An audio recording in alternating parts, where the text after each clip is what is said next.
My name is Dion, and I'm 31 years old. I was always the second choice in my family of four, living in the shadow of my older brother Travis. The defining moment came when my parents bought him a brand new sports car for graduation while telling me, "You'll never have that." Those words changed everything. That day, I made a decision that transformed my life in ways none of us could have imagined. Before I continue my story, I'd love to know where you're watching from. Hit that like and subscribe button if you've ever felt undervalued by the people who should love you most. I grew up in a middle-class neighborhood in Boston, in a white colonial house with blue shutters that my father was immensely proud of. My dad, Richard, worked as a bank manager at First National Bank, always dressed in crisp suits and polished shoes. My mom, Margaret, taught English at the local high school, known for her strict grading and no-nonsense approach. From the outside, we looked like the perfect American family. But inside those walls, the dynamic was painfully clear. Travis was 4 years older than me, athletic, outgoing, and the center of my parents' world. His room was decorated with trophies, medals, and ribbons from various sports competitions. Meanwhile, my room felt like an afterthought, with hand-me-down furniture and bare walls. I often wondered if my parents had planned for just one child and I was the unexpected addition. The pattern started early. When Travis learned to ride a bike, Dad spent weeks running alongside him, cheering at every successful attempt. When it was my turn, I got a quick push the pedals and balance instruction before Dad had to rush off to watch Travis's baseball practice. Mom wasn't much different. She'd spend hours helping Travis with his homework, patiently explaining concepts while dismissing my questions with "figure it out yourself." "Dion, you're smart enough." She wasn't wrong about my intelligence, but her implication was clear. Travis needed the help. I didn't, so I didn't deserve the attention.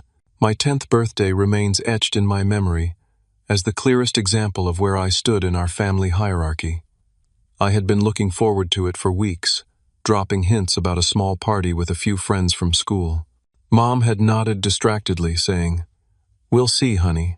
The morning of my birthday, I woke up excited, rushing downstairs expecting at least a special breakfast. Instead, I found a hastily scribbled note on the kitchen counter. "Travis has a regional baseball tournament today. There's cereal in the pantry. We'll celebrate your birthday tomorrow. Love, Mom and Dad." I sat at the empty kitchen table, pouring myself a bowl of stale cereal, fighting back tears. Not even a present to open or a card to read. Just silence in an empty house on what should have been my special day. Later that afternoon, our elderly neighbor Harold knocked on the door. He was a retired business professor who lived alone since his wife passed away. In his hands was a small, neatly wrapped package. "Happy birthday, young man," he said with a warm smile that crinkled the corners of his eyes. "I noticed your folks headed out early. Thought you might like some company." Harold sat with me in our backyard as I opened his gift, a book called Young Entrepreneurs Who Changed the World. It was the first time anyone had given me something that wasn't a generic toy or clothing item. It was as if he had seen something in me that my own parents couldn't. "You've got that look in your eye," Harold said as I flipped through the pages. "The same look my son Jackson had at your age. A mind that's always working, figuring things out." That afternoon, Harold shared stories of successful business people who started with nothing but determination. For the first time, I felt someone actually saw me, not as Travis's little brother, not as the afterthought child, but as Dion, a boy with potential.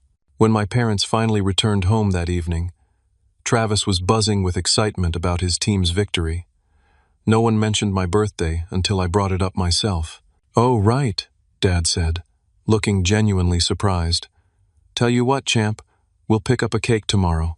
They never did. The next day brought another excuse, and eventually, my birthday faded into the background of Travis's baseball season highlights. School became my sanctuary.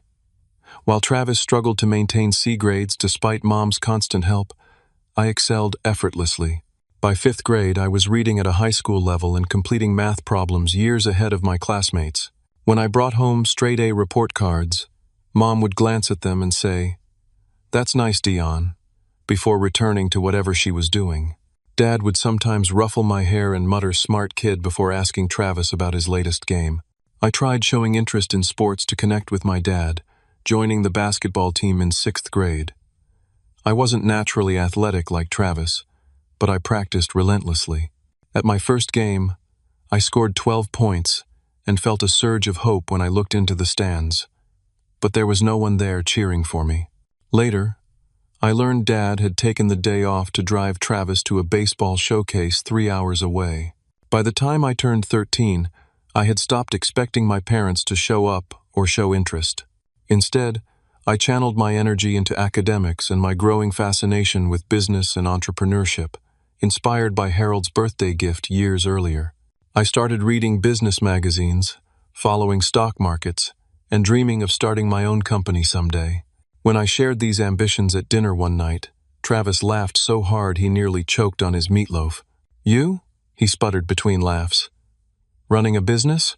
My parents exchanged glances before Mom patted my hand. "Maybe something more realistic, honey. Not everyone is cut out for that world." Their lack of faith stung, but somewhere deep inside, it planted a seed of determination that would eventually change everything. By 16, I had grown tired of waiting for my parents' approval or support. While Travis was away at college, partying more than studying on our parents' dime, I found a job at Elaine's bakery 3 blocks from our house. Elaine was a tough but fair boss, a woman in her 50s who had built her business from scratch after her divorce. "6 a.m. sharp, Dion," she'd said during my interview. "I don't care if it's snowing, raining, or the apocalypse. Bread doesn't wait for excuses." For 2 years, I woke up at 5 in the morning, biked to the bakery in all weather conditions, and learned the value of hard work. My hands developed calluses from kneading dough, and my arms grew stronger from lifting flour sacks. More importantly, I was earning my own money, saving every dollar I could in an account only I knew about. Meanwhile, news of Travis's college exploits reached home regularly. He had joined a fraternity known for its wild parties and had already switched majors twice. Despite his mediocre grades and disciplinary warnings, my parents continued paying his tuition, housing, and sending extra money whenever he called with some emergency excuse. "He's finding himself," Mom would say defensively when I questioned why Travis needed another $500 for textbooks in the middle of the semester. When I wasn't working at the bakery, I started a small side business fixing computers for neighbors. It began when I repaired Mrs. Jenkins' laptop after her grandson spilled juice on it. Word spread quickly among the older residents in our neighborhood, and soon I had regular clients who trusted me with their technology problems. Harold, who had remained a steadfast supporter, was my first customer and biggest promoter. The boy's a natural problem solver, he'd tell anyone who would listen. Fixed my computer in 20 minutes when those big chain stores wanted to charge me $300 and keep it for a week.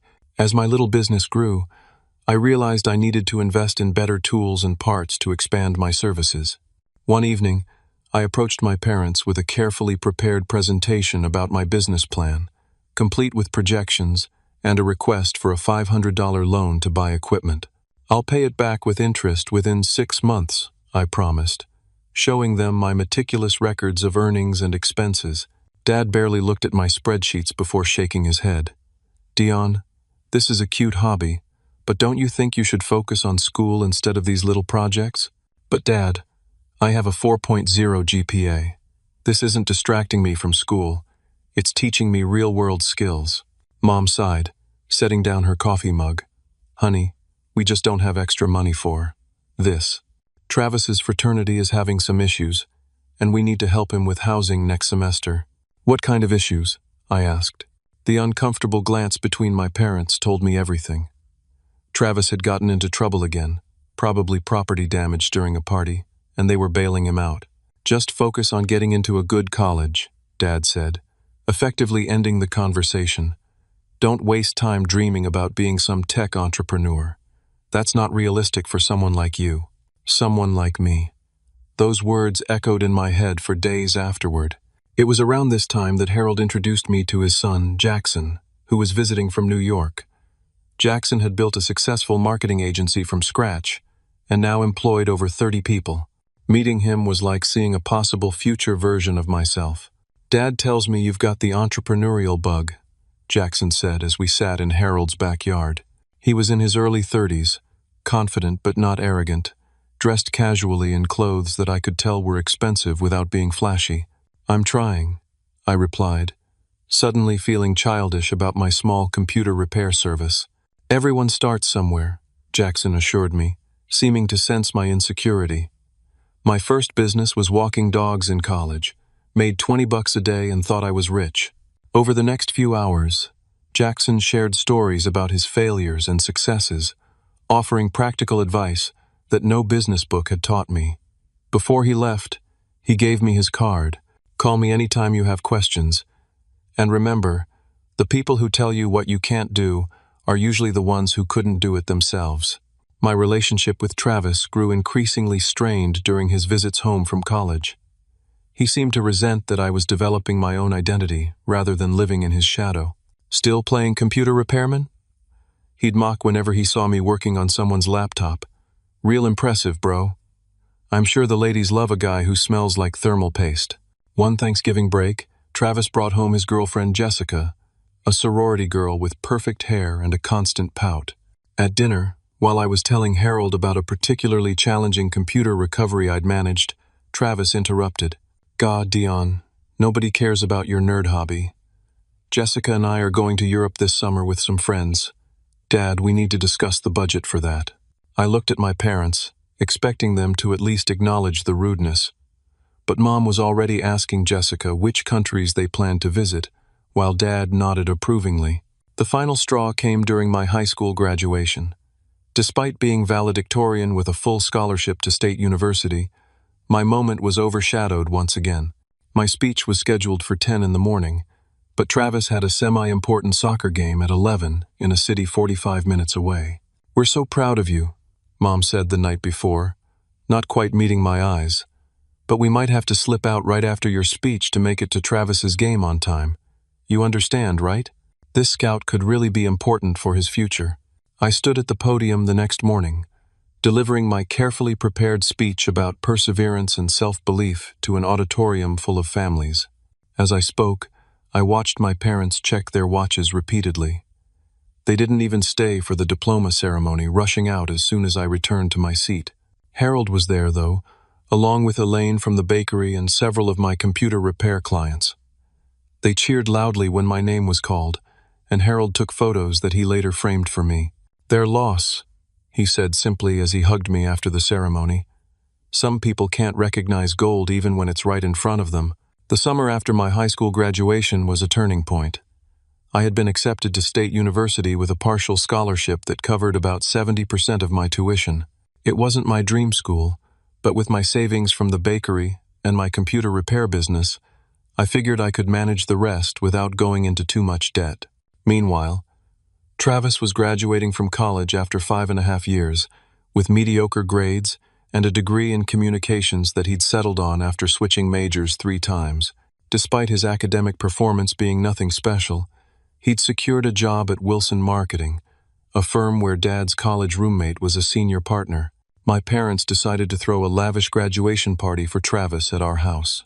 They invited extended family, neighbors, and Dad's colleagues, transforming our backyard with catered food, a hired bartender, and string lights that Mom spent 2 days perfectly arranging. I helped set up chairs and tables, trying to be supportive despite the gnawing feeling that my own graduation had warranted nothing more than a hastily purchased cake from the supermarket. The day of the party arrived, and I dutifully played my role as the supportive younger brother. I mingled with guests, refilled drink pitchers, and smiled at distant relatives who asked if I was still in high school. Travis held court on the patio, regaling everyone with exaggerated stories of his college achievements, conveniently omitting the academic probation and the time Dad had to drive 4 hours to bail him out of jail after a particularly rowdy fraternity party. As the evening progressed, Dad clinked his glass to gather everyone's attention. His face was flushed with pride as he put his arm around Travis. Today, we celebrate not just Travis's graduation, but his entry into the professional world, Dad announced. Your mother and I couldn't be prouder of the man you've become, son. Mom stood beside them, dabbing at her eyes with a napkin. I watched from the sidelines, trying to ignore the familiar ache in my chest. And because this milestone deserves something special, Dad continued, pulling an envelope from his pocket, we have a surprise for you. He handed the envelope to Travis, who opened it with an exaggerated look of suspense that suggested he already knew what was inside. He pulled out a car key with a familiar logo, Porsche. A collective gasp and murmur spread through the guests. Dad gestured toward the front of the house, and everyone began moving toward the driveway. I followed, a sense of dread growing with each step. There, parked in our driveway and adorned with an enormous red bow, sat a brand-new Porsche 911 in gleaming silver. It must have cost at least $120,000. Travis let out a whoop of joy, rushing toward the vehicle as if it might disappear. He ran his hands along its sleek contours before jumping into the driver's seat. Mom and Dad stood nearby, arms around each other, beaming with parental pride. I stood frozen, trying to process what I was seeing. The partial scholarship I'd received would leave me with about $8,000 in tuition to pay each year, plus books and living expenses. I'd been planning to work multiple jobs while studying, carefully calculating how to make ends meet. And here my parents were, gifting Travis a luxury sports car that cost more than my entire 4-year education. After the excitement died down and guests began to leave, I found my parents in the kitchen, still riding the high of their surprise gift. "Can I talk to you guys for a minute?" I asked, working hard to keep my voice steady. "Of course, honey," Mom said, though she continued loading plates into the dishwasher rather than giving me her full attention. "I was wondering about my university tuition," I said. "I know my scholarship covers most of it, but I'll still need about $8,000 for this first year, plus living expenses." Dad leaned against the counter, his expression changing from celebratory to guarded. "What about your savings from that computer thing you do?" "I have some saved, but not enough for 4 years of expenses," I explained. "I thought maybe you could help with part of it, since you're helping Travis with." I gestured vaguely toward the driveway where the Porsche gleamed under the streetlights. Mom and Dad exchanged a look I'd seen countless times before, the one that preceded disappointment. "Dion," Dad said, his tone condescending, "Travis has a real career path ahead of him. The connections he'll make at Wilson Marketing could set him up for life. He needs to make the right impression." "And my education doesn't matter?" I asked, unable to keep the hurt from my voice. "Of course it matters," Mom interjected. "But you've always been self-sufficient. You have your scholarship. You're good at finding ways to make money with your little projects." "Little projects? I've been working since I was 16, saving every dollar I could while Travis partied through college on your dime." Dad's expression hardened. "That's enough. Travis earned that car with his hard work and dedication." "What hard work?" I demanded, years of pent-up frustration finally boiling over. "His C- average? The 3 times he changed his major? Or was it the frat parties and spring break trips you funded?" "You watch your tone, young man," Dad warned. "I just want to understand," I persisted. "Why does Travis get everything handed to him while I have to fight for scraps of your attention, let alone financial support?" Mom slammed a plate down harder than necessary. "Because that's how it is, Dion. Travis needed our help to succeed. You've always managed on your own. So I'm being punished for being self-reliant?" Dad stepped closer, jabbing a finger toward my chest. "You should be grateful for your scholarship. Do you have any idea what a car like that takes to earn? The years of hard work and sacrifice?" I looked him directly in the eyes. "You mean your hard work, not Travis's." "Travis has potential," Dad said firmly. "He just needed the right opportunities and support." "And I don't have potential?" The question came out smaller than I intended, revealing the insecurity beneath my anger. That's when Mom delivered the line that would change the trajectory of my life. "Honey, Travis just fits better in that world. He has the personality, the connections, the car suits him. You'll never have that. And that's okay. You can have a perfectly respectable life with your computers and practical career." The words hit me like a physical blow. You'll never have that. Not because I couldn't earn it, but because they didn't believe I belonged in a world of success and achievement. Travis fit their image of success. I was merely expected to be adequate. I left the kitchen without another word, climbing the stairs to my bedroom as Travis revved the Porsche's engine in the driveway for the 5th time that evening. I closed my door, sat on my bed, and for the first time in years, I allowed myself to cry. When the tears finally stopped, I reached for my phone and called the one person who might understand. Jackson, Harold's son. They bought him a Porsche, I said when he answered, not bothering with greetings. Jackson listened as I recounted the evening's events, not interrupting until I finished with my mother's devastating assessment of my future. You know that's complete bullshit, right? He said finally. Their lack of vision isn't your limitation. What am I supposed to do now? I asked, feeling more lost than I ever had. What do you want to do? The question was simple but profound. For years I'd been trying to earn my parents' approval and support. Every achievement, every responsible decision had been, at least partly, an attempt to prove myself worthy of the attention they lavished on Travis. But it had never worked. I want to leave, I realized aloud.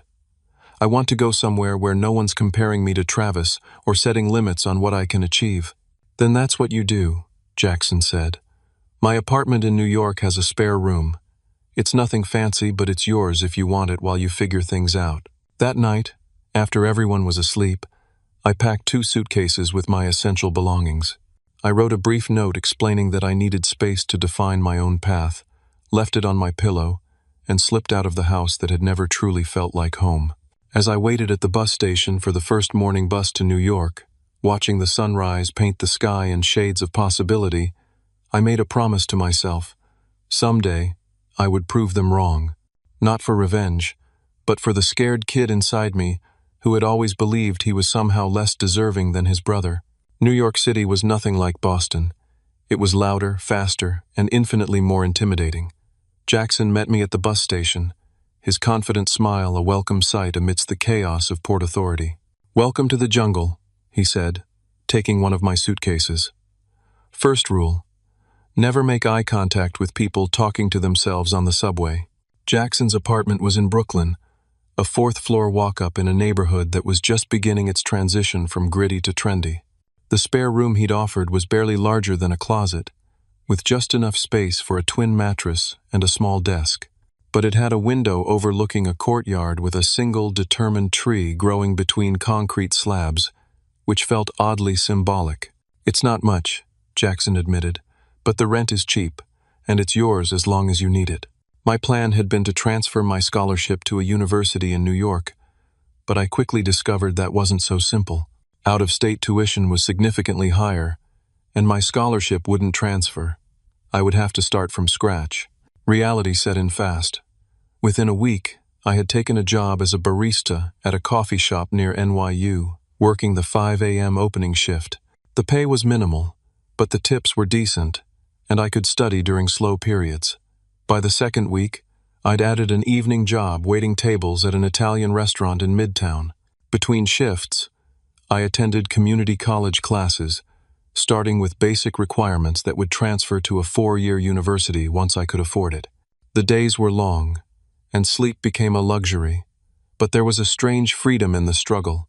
For the first time, I was completely responsible for my own destiny. Jackson was rarely home, working long hours building his marketing agency, but he became my mentor in absentia, leaving business books on my desk with post-it notes marking important passages. On Sundays, his only day off, he would take me to breakfast and talk through my questions about business strategies and entrepreneurship. The degree is important, he advised over pancakes one morning, but what you're learning out here, hustling and balancing multiple responsibilities, that's the education that will really serve you. 3 months after my arrival, Jackson announced he was moving in with his girlfriend, and I would need to find a new living situation. Panic set in until he introduced me to Ethan and Nate, 2 computer science students at NYU who needed a 3rd roommate to make their rent affordable. Our apartment was a cramped 2-bedroom in the East Village, with me sleeping on a futon in what was supposed to be the living room.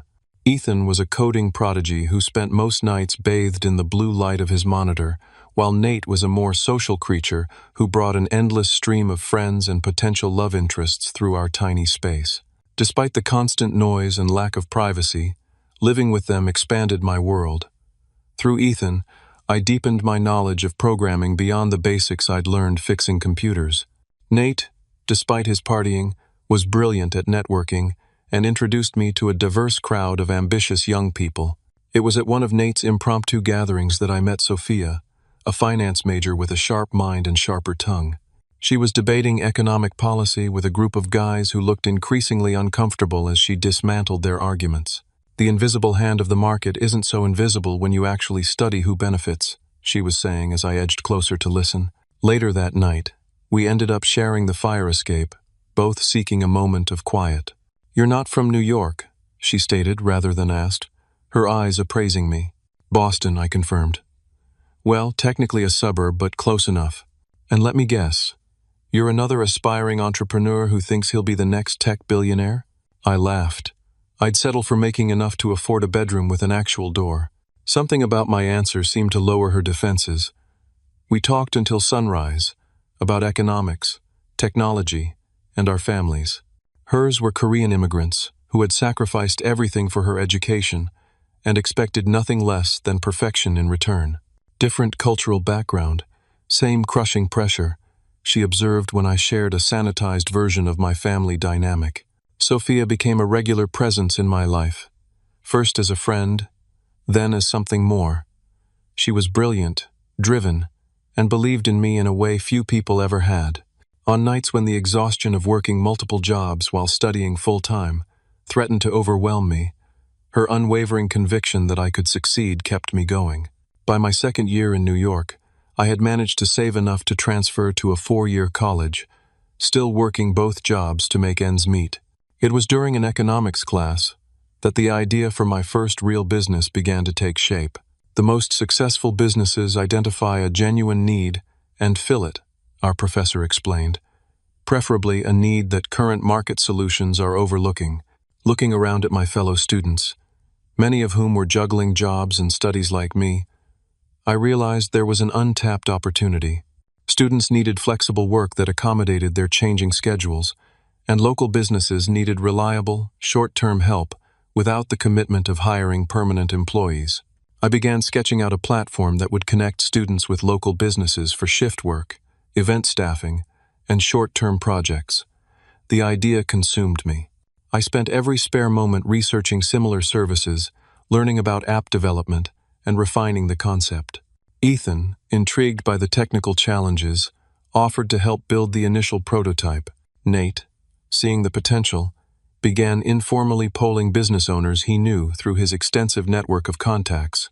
Sophia brought her financial expertise, helping me create a business plan and financial projections that actually made sense. For 6 months, we worked in every spare moment, building a basic version of the platform.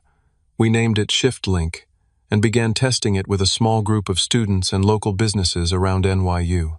The feedback was encouraging enough that I decided to take the next step, seeking investment to develop a proper app and expand beyond our test area.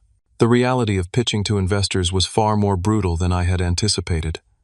Over the course of 3 months, I was rejected 17 times. The reasons varied. I was too young, the market was too niche, the technology wasn't proprietary enough, our team lacked experience. After each rejection, I would call Jackson, who had become something of a big brother figure to me. 17 no's just means you're 17 steps closer to a yes, he would say. Every major success story includes a chapter of rejection. The 18th investor was Abigail Bennett, a former tech executive who now ran a small venture capital fund focused on supporting diverse founders. Unlike the others, she listened intently to my pitch without interrupting. When I finished, she asked questions that showed she actually understood the problem we were trying to solve. I was a scholarship student who worked 3 jobs through college. She told me after our formal meeting, I would have killed for a service like this. I'm in for $50,000, but I want 20% equity and a seat on your board. It was a tough deal, more equity than I had wanted to give up, but her expertise and connections would be invaluable. I accepted. With funding secured, we rented a small office space, really just a room above a laundromat in Bushwick, and began building ShiftLink in earnest. Ethan came on full-time as our CTO, and we hired 2 more developers. Nate worked part-time handling business development, while finishing his degree. Sophia, still completing her finance program, served as our unofficial CFO, coming by after classes to review our books and financial strategy. 6 months into development, disaster struck. Ethan, burnt out from coding 16 hours a day, announced he was taking a job at Google. Without him, our development timeline would be derailed. That same week, our main competitor raised $10 million to expand nationwide. I spiraled into what Sophia later called my dark week, convinced that the business was doomed before it had really begun. I stopped going to the office, ignoring calls from our small team, and even Abigail. It was Harold who pulled me out of my funk. He had flown to New York at Jackson's request and showed up unannounced at my apartment. "I'm too old to climb these stairs regularly, so you better listen well the first time," he said, settling his 70-year-old frame onto our lumpy couch. "This moment right here? This is the fork in the road. One path leads back to being the boy whose family didn't believe in him. The other path leads to becoming the man who proves them wrong." His words cut through my self-pity. That night, I called Sophia and asked her to meet me at our office.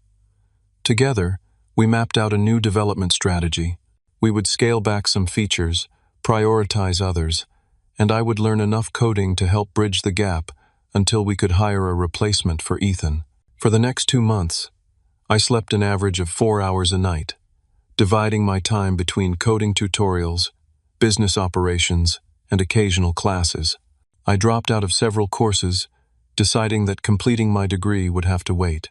The revised version of ShiftLink launched 8 months after our initial investment, servicing 3 university areas in Manhattan and Brooklyn. The first month was a disaster, with technical glitches and lower than expected adoption. The second month was marginally better. Then, in our third month, something shifted. Word of mouth began to spread among students, and businesses started requesting to join the platform rather than us having to recruit them. By month 6, we were processing enough shifts to break even operationally. 1 year after launch, ShiftLink was serving 5 college areas across New York City, with plans to expand to Boston and Philadelphia.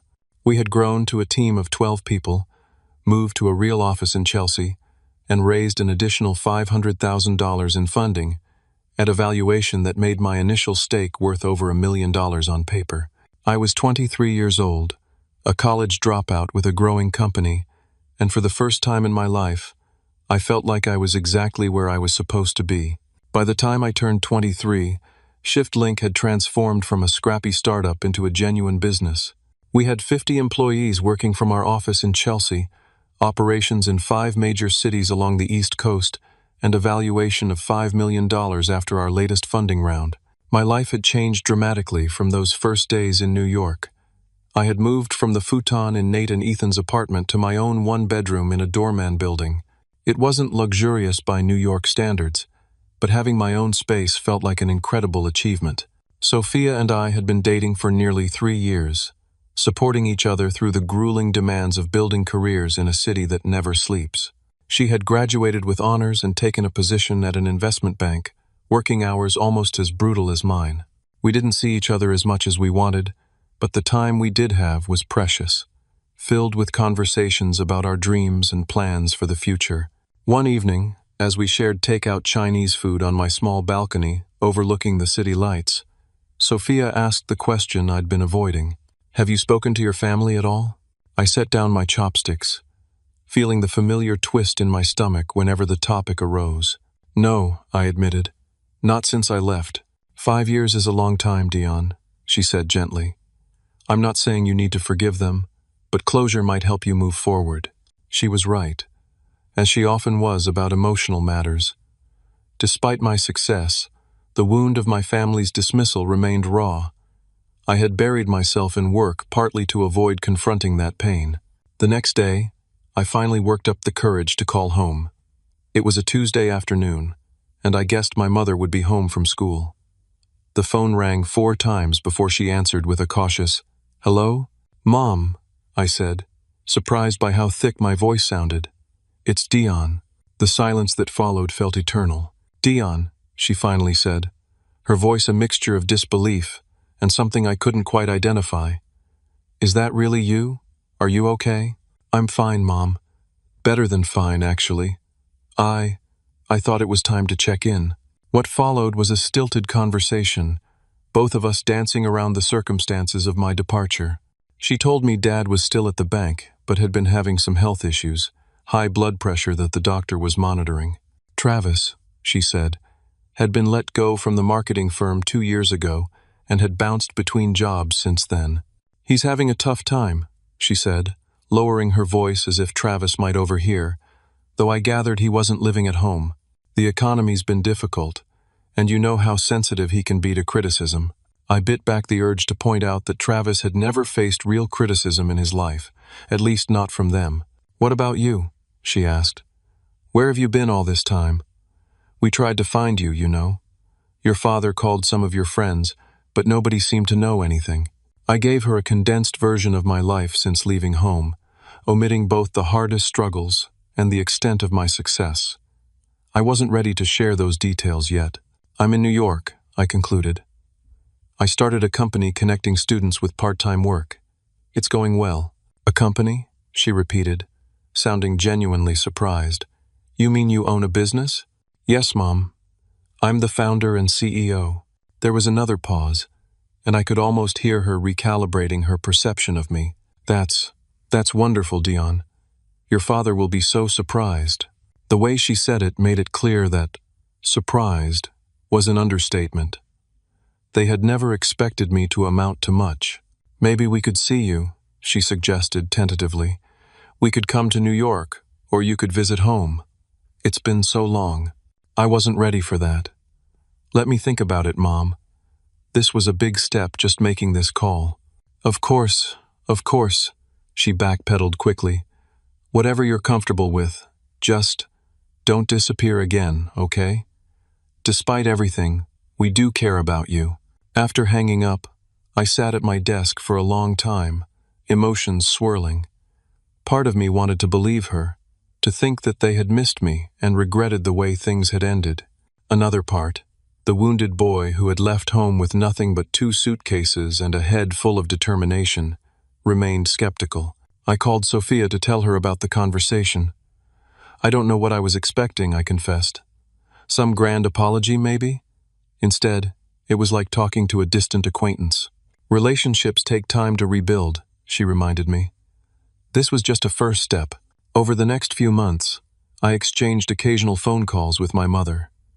They were always somewhat superficial, focusing on safe topics like the weather or general news.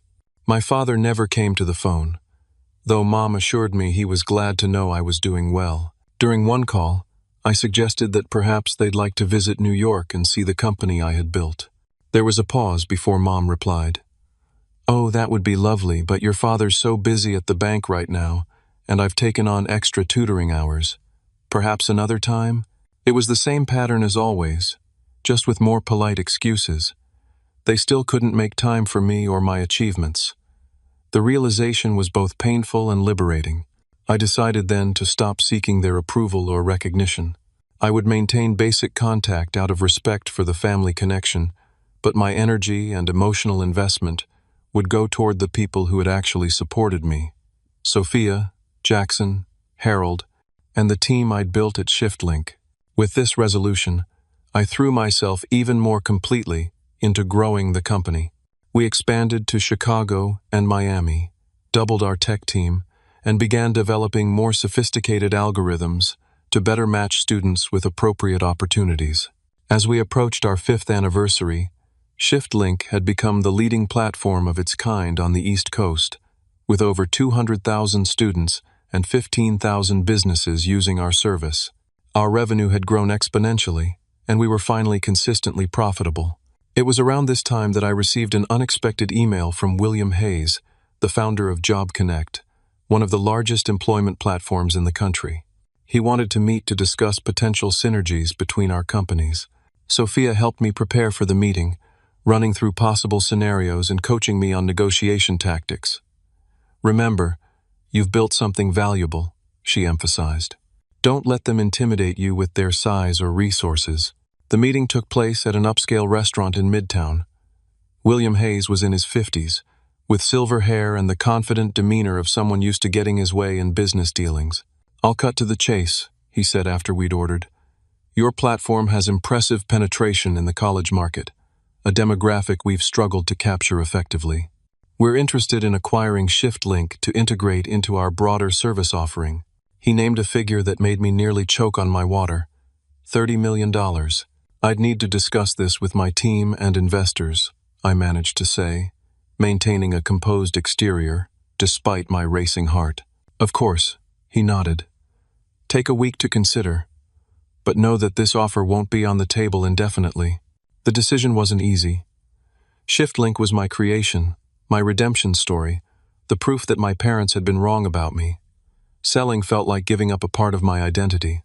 I consulted with Abigail, who had become a trusted advisor.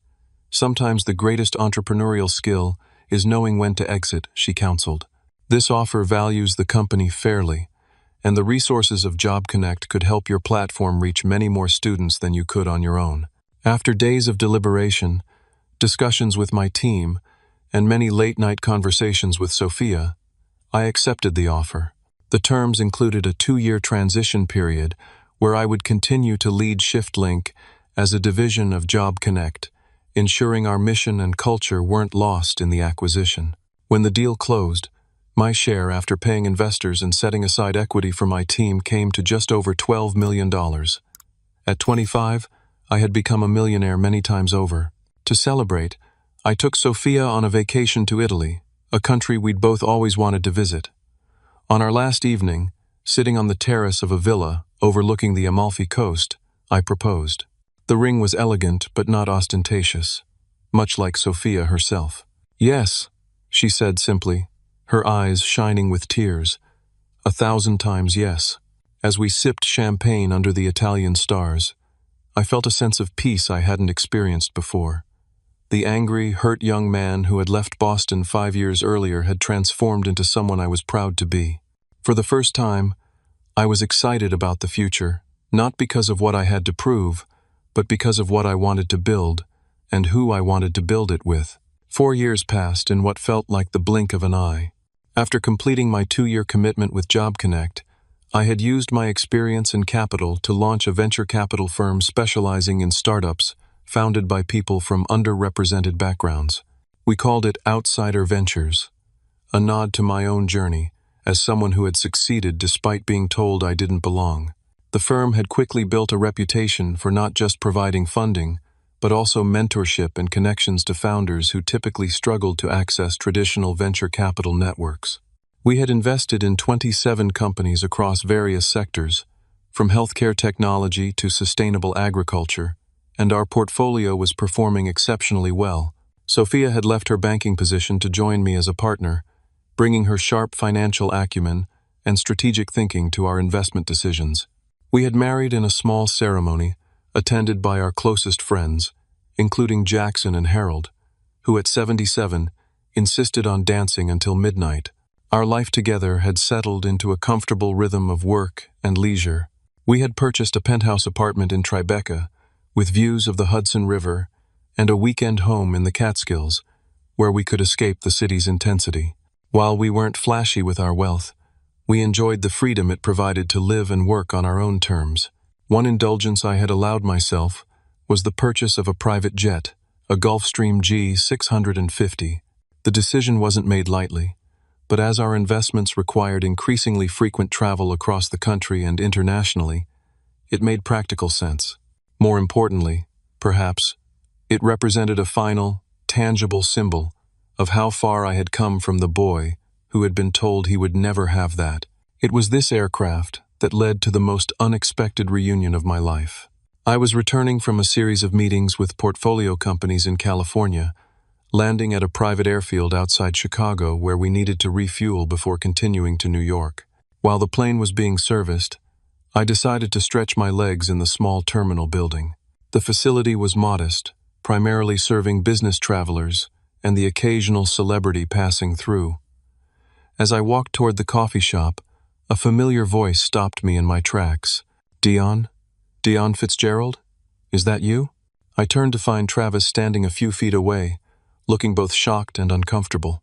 He was dressed in a department store suit that hung slightly loose on his frame, suggesting he had lost weight since it was purchased.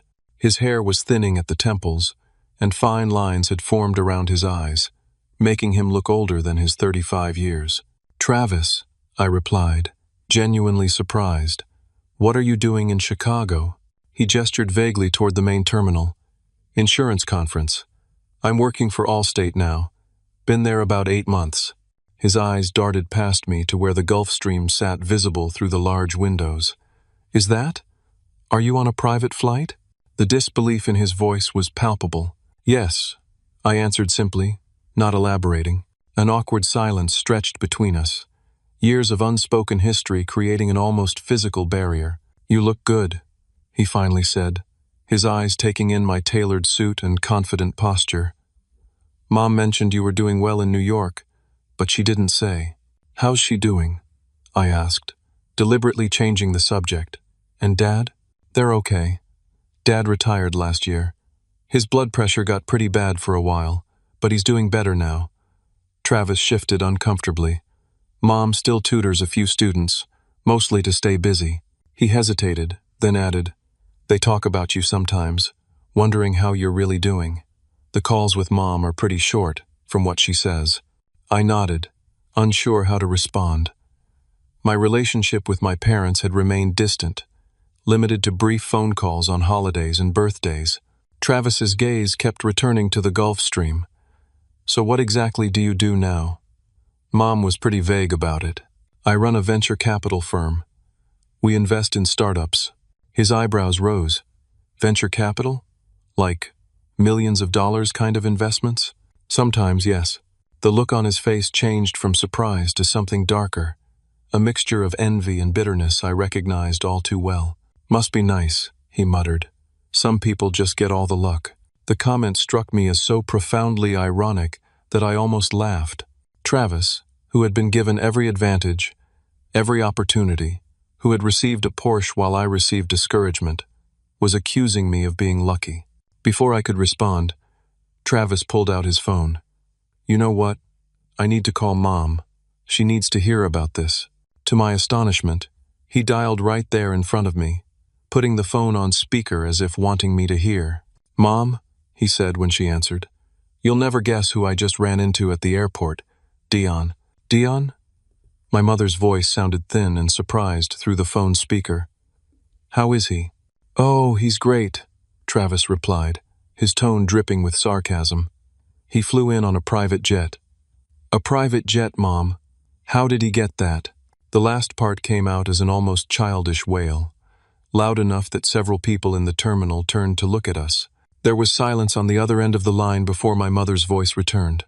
Quieter now. "Travis, are you sure?" "I'm staring right at it.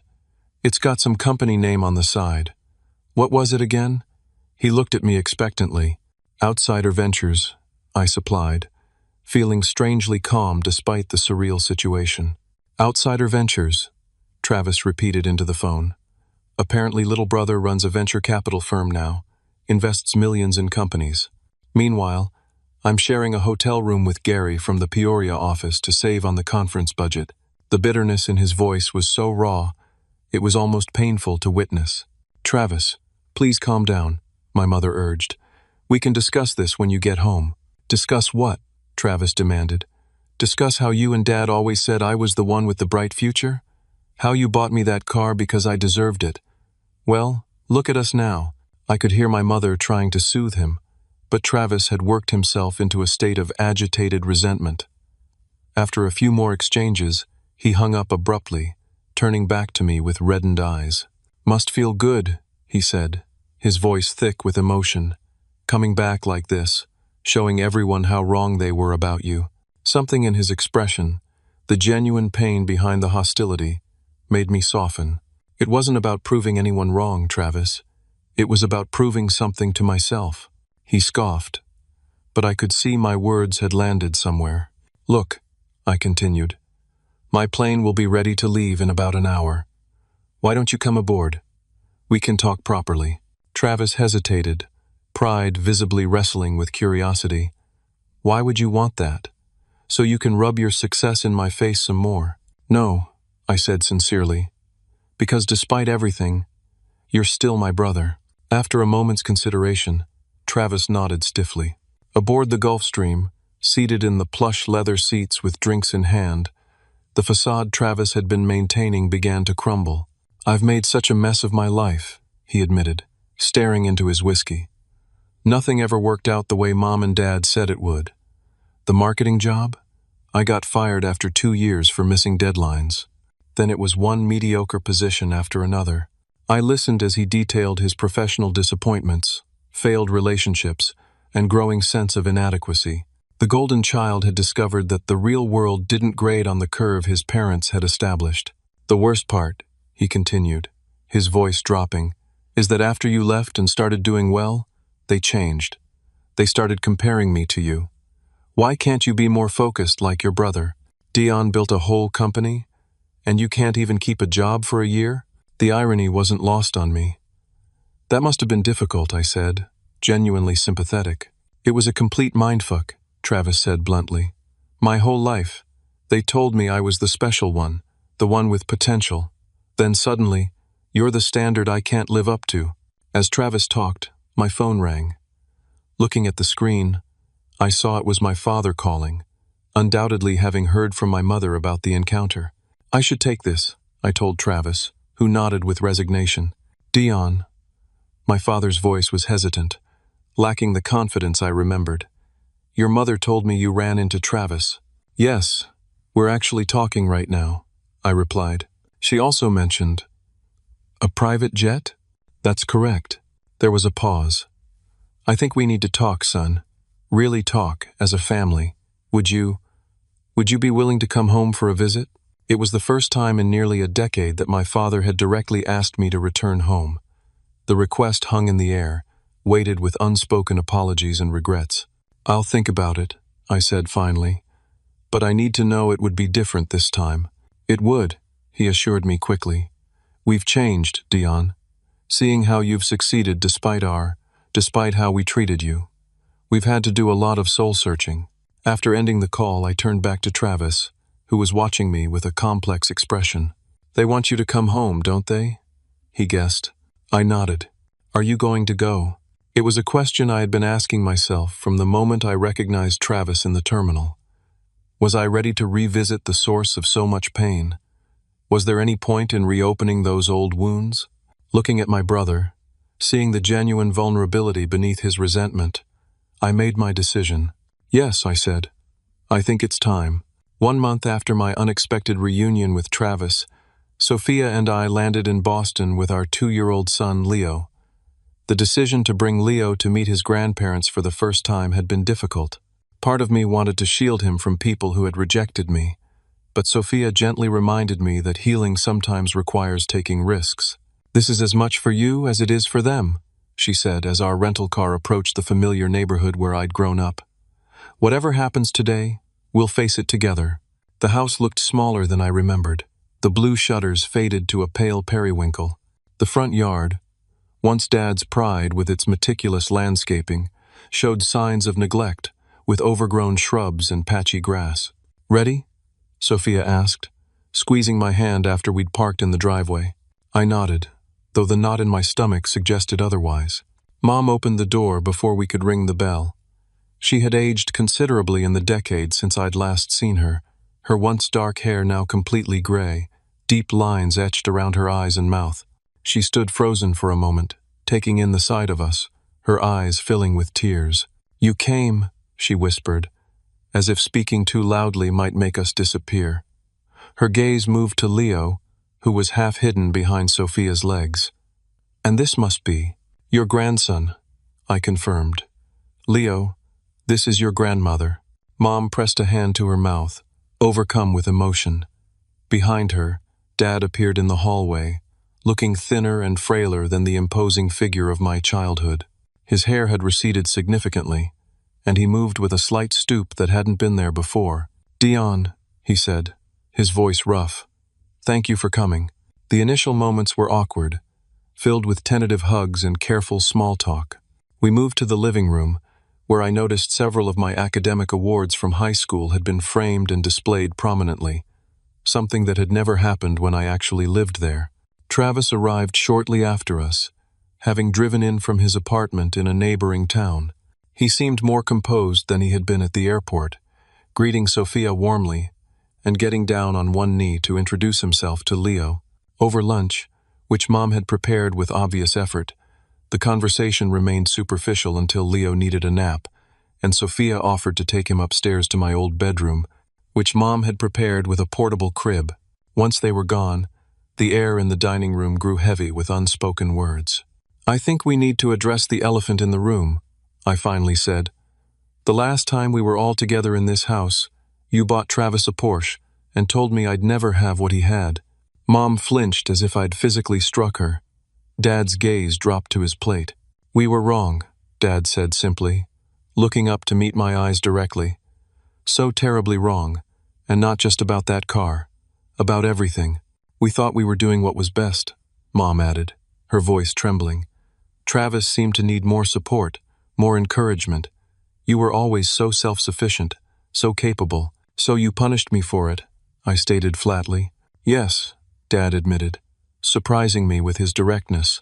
"That's exactly what we did, though we didn't see it that way then. We gave Travis everything because we thought he needed it to succeed. We gave you nothing because we thought you'd be fine regardless." Travis shifted uncomfortably in his seat. "They set me up to fail, Dion," he said quietly, "by never letting me struggle or solve my own problems, by making me believe I was entitled to success without working for it. It was a level of self-awareness I hadn't expected from my brother. After you left," Mom continued, "we were so angry at first. How dare you walk away from the family, we thought. But as years passed and we saw you building something remarkable on your own, while Travis struggled despite all our help," she trailed off, tears streaming down her face. "We had to face some hard truths about ourselves," Dad finished for her, "about the damage we'd done to both our sons, in different ways." For a moment, no one spoke, the weight of decades of dysfunction settling around us. "I didn't come here for apologies," I finally said. "I came because I need to move forward, and that means addressing the past rather than running from it." "What can we do?" Mom asked, wiping at her tears. "To make things right?" "You can't make it right," I said honestly. "We can't go back and change what happened, but we can decide what kind of relationship we want going forward, with clear boundaries and expectations." Dad nodded slowly. "That's fair. More than fair, considering everything. I want Leo to know his grandparents," I continued. "But I need to know he'll be valued for who he is, not compared to others or measured against some arbitrary standard."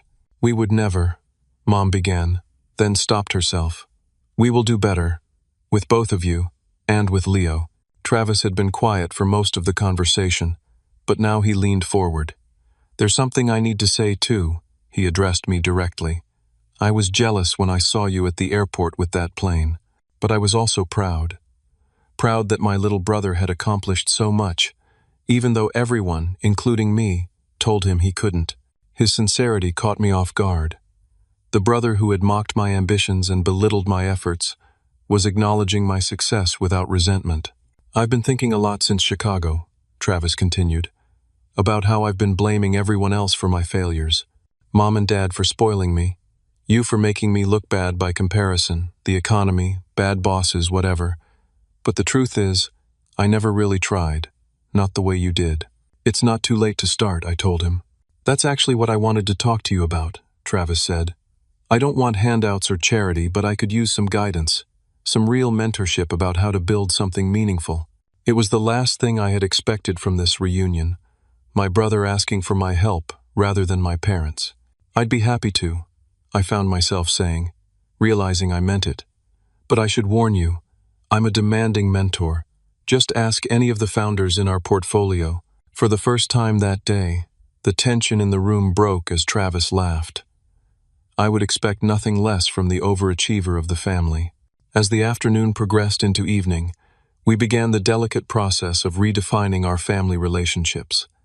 It wasn't perfect or complete, but it was a beginning. Before we left, Dad took me aside while Mom and Sophia were cooing over Leo, who had woken from his nap. "I need to tell you something," he said, his voice low and serious. The day you left, after finding your note, I was furious.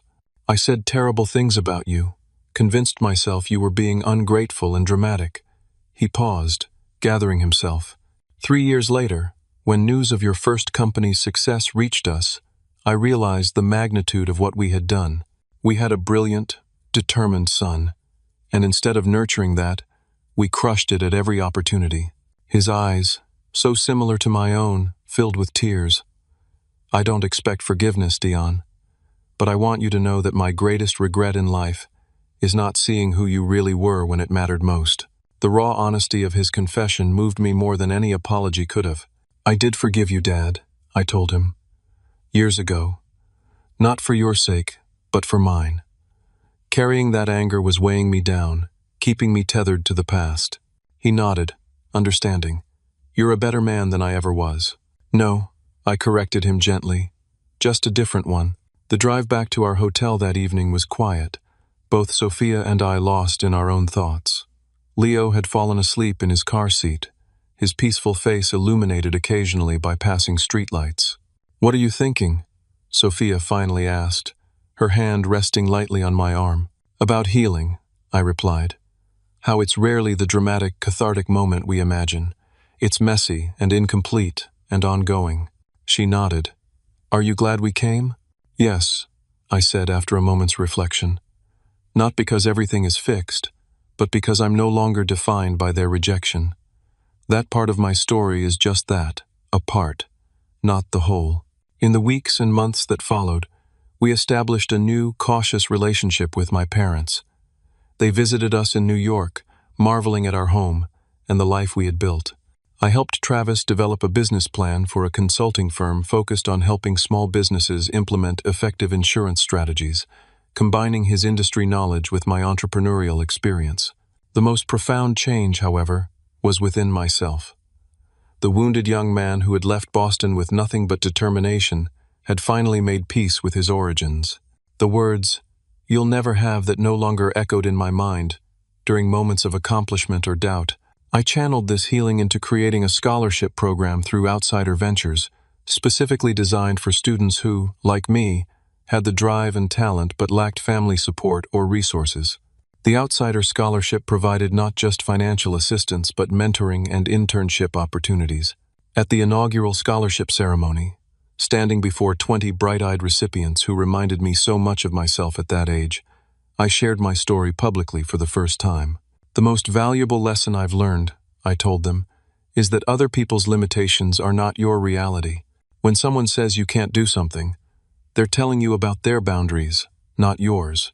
As I looked out at those young faces, full of hope and determination despite the obstacles they had already faced, I felt the final piece of my own healing fall into place.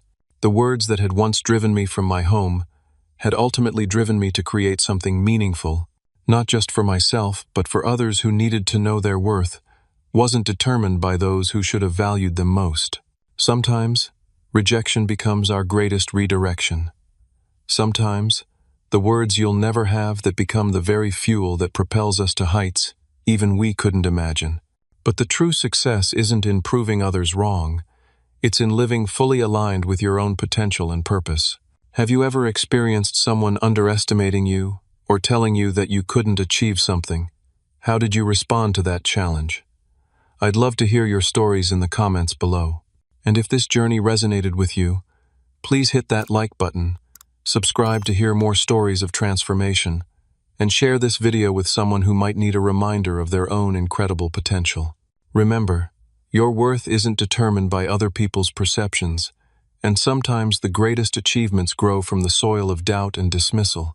Thank you for joining me on this journey, and until next time, believe in yourself, even when no one else does.